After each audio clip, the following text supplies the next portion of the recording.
Hey guys, happy Monday. Hope everybody's doing well out there.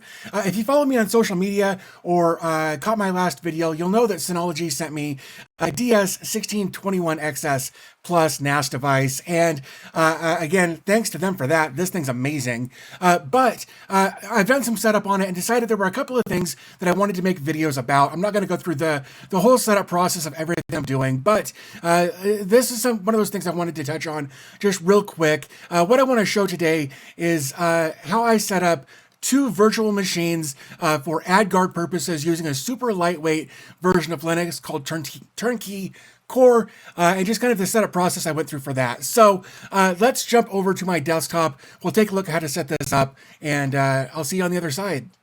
Okay guys, so here we are on my desktop. Of course, this is the desktop for the Synology NAS that they were kind enough to send over. And of course, over the course of some videos here, I'm going to be rebuilding my home network to replace my current home server using this NAS DS1621XS as my new home server. So there are some things that I want to do to get this set up and running to be a replacement for my existing system. So the first thing we're going to do here is open Package Manager. And I'm going to go over here. I'm going to type in virtual machine because that's the first thing I want to do is install a couple of virtual machines.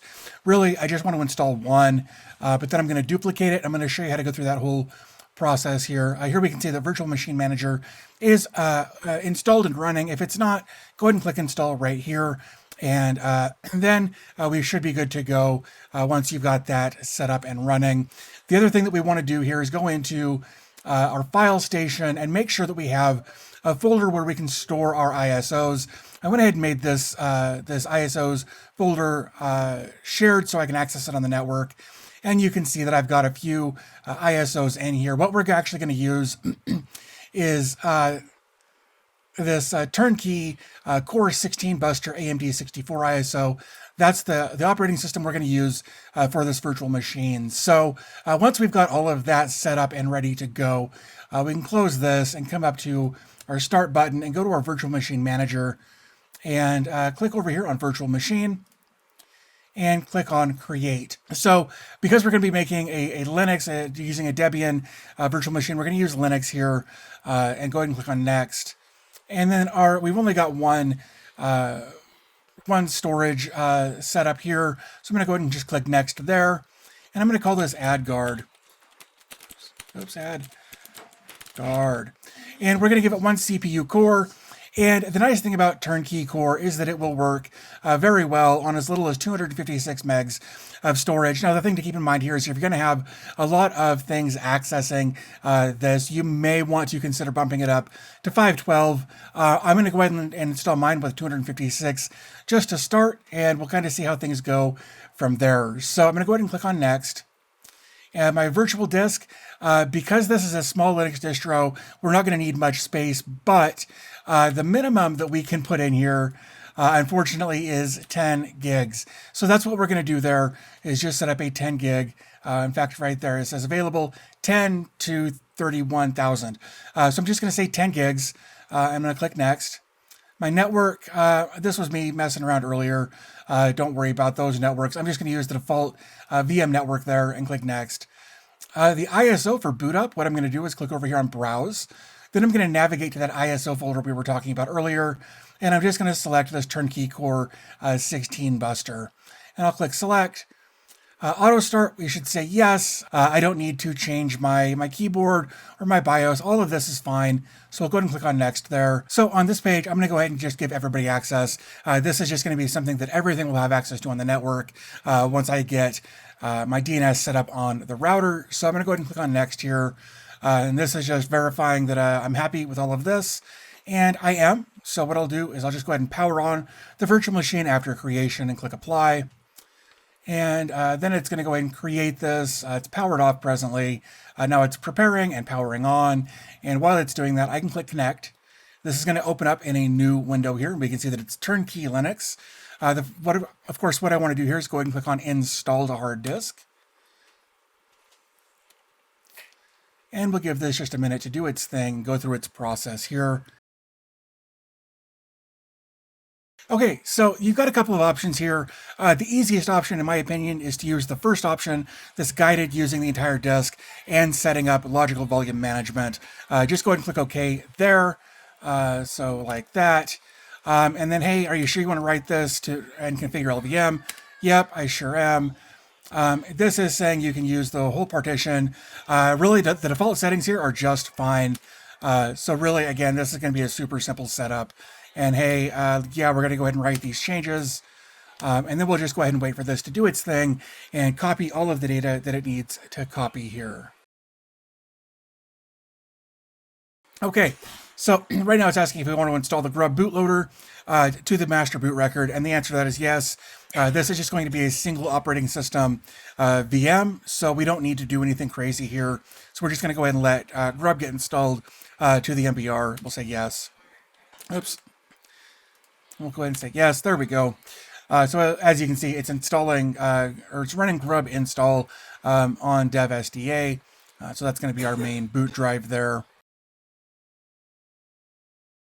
Okay, so now it says the installation is complete, and then you can either select eject, or you can just reboot the system. This is cool. All we've got to do is just click on reboot the system.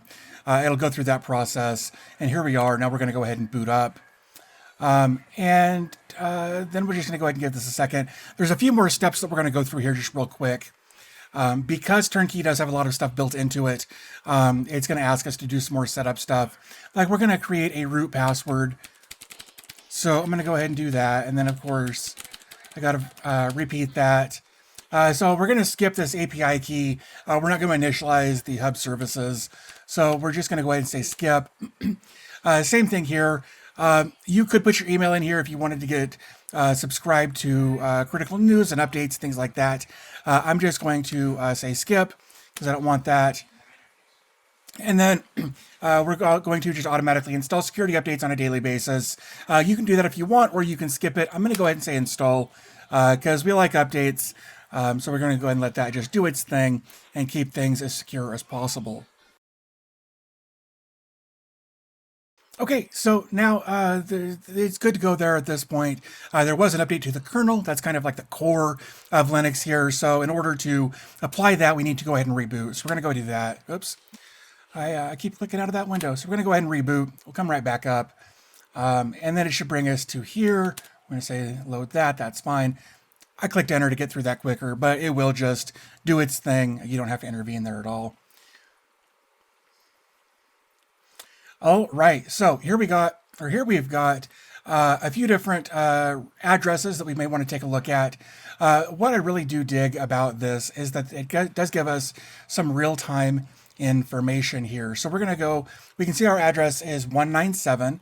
So I'm going to go ahead and open a new window. I'm going to say HTTPS 192.168, and we said, 197. And then what we're going to look for is this 12321.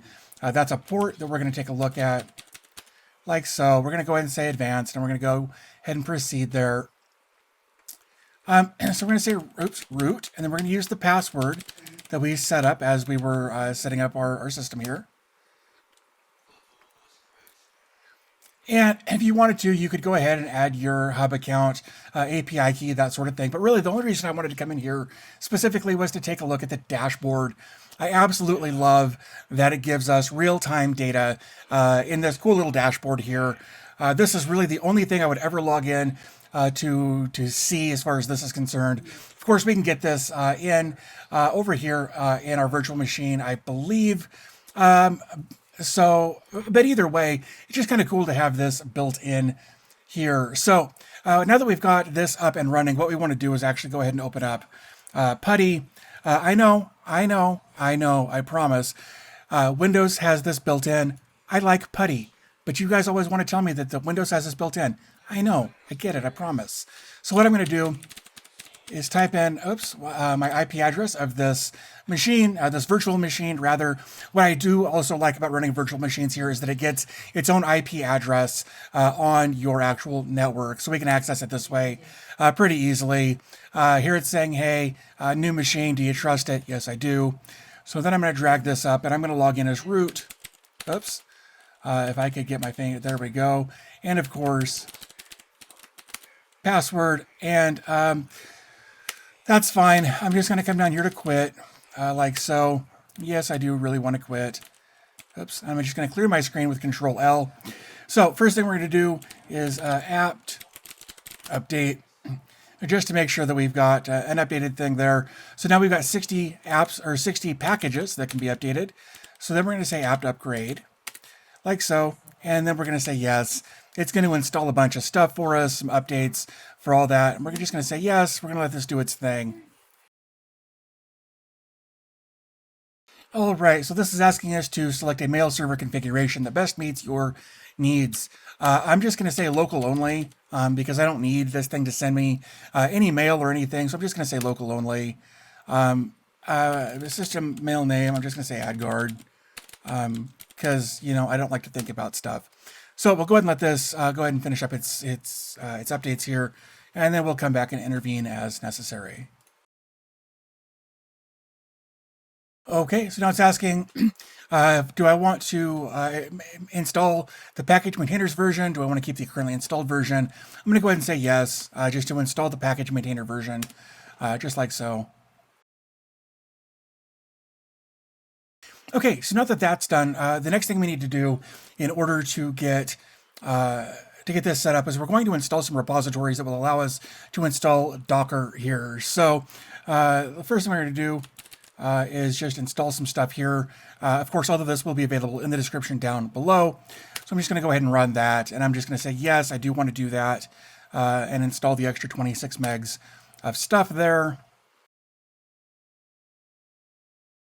And now that we've got that, we can go ahead and get the, we're going to add a key here for Linux Debian's GPG. So we're going to go ahead and do that. And then we're going to add a fingerprint to it. That we've got here. Again, all of this will be available down below, so that's good to go there. Next thing we're going to do is we're going to run another update, like that. Oops. And then we're going to add a repository here, like so. Go ahead and click Enter. Let's try running update again, just in case.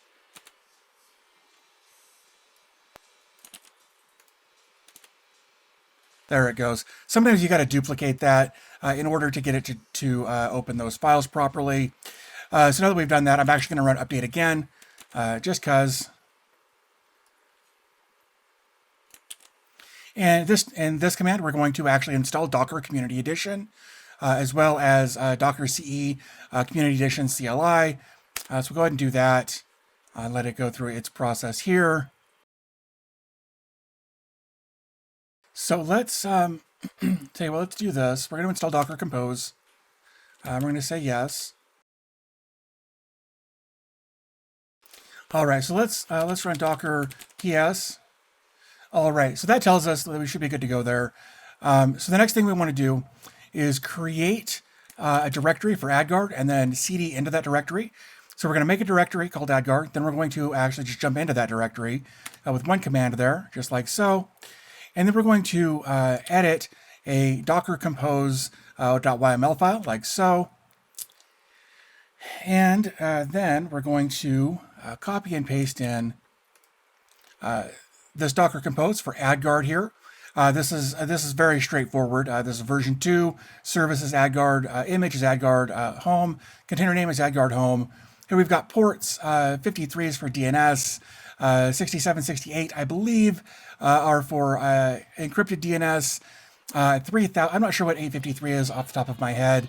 3000 is the port we're going to go to install, and port 80 is what we'll do to actually just access the dashboard after our install is completed.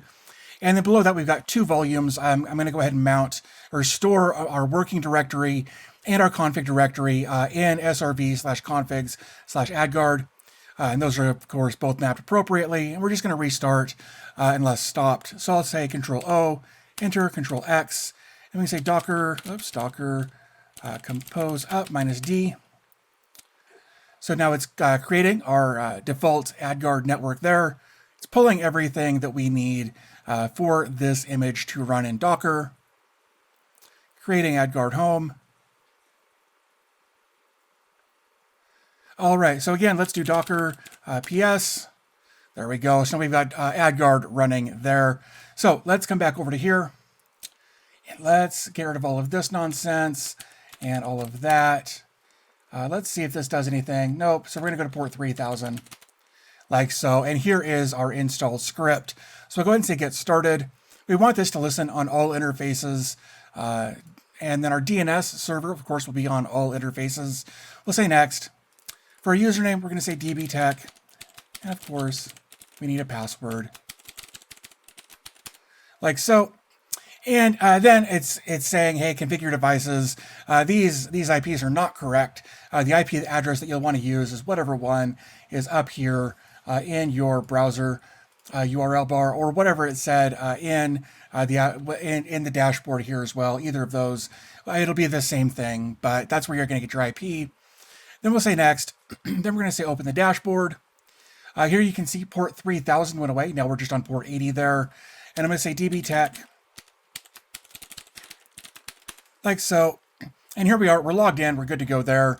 I don't want to save that. But what I do want to do is come over here to filters, go to DNS block lists. I'm going to go ahead and enable both of those. And then I'm also going to add block lists from a list.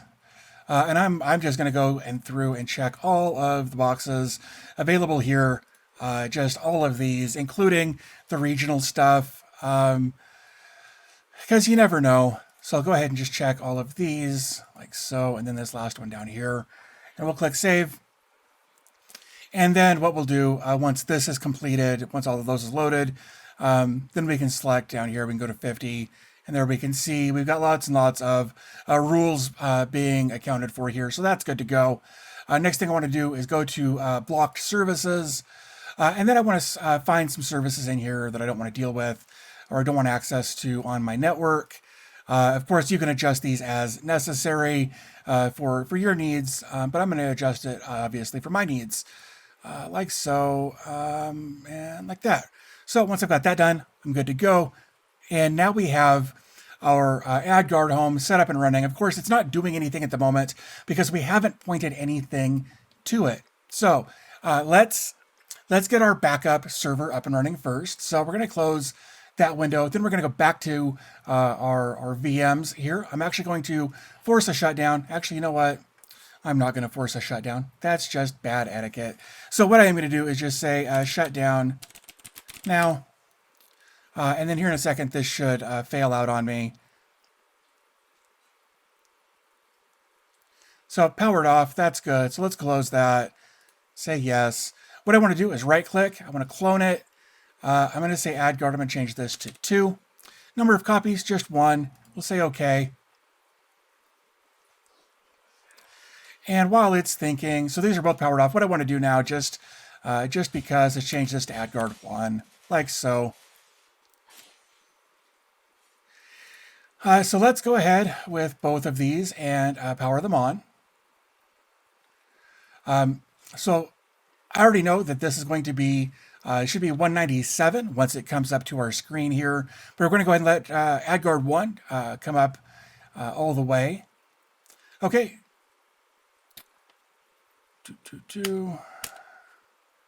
All right, so I'm going to do root. I'm going to do log in. Let's see if it gives us any of our information here. It does not. So I'm just going to, I'm going to say ifconfig right there. Let's see if I can, ifconfig on Ethernet 0. There we go. So here we can see ours is 192.168.197. So that's good. What I want to do next is actually come back over here and power on AdGuard 2. We'll give that a second powering on. We're going to go ahead and connect to that as well. We're going to let this boot up. We're going to go through that same process to make sure we get our IP addresses set up and configured the way we want them. We're going to say quit, maybe. There we go. So again, I'll log in as root. Get logged in. We're going to say ifconfig eth 0. And now we've got a 68.186.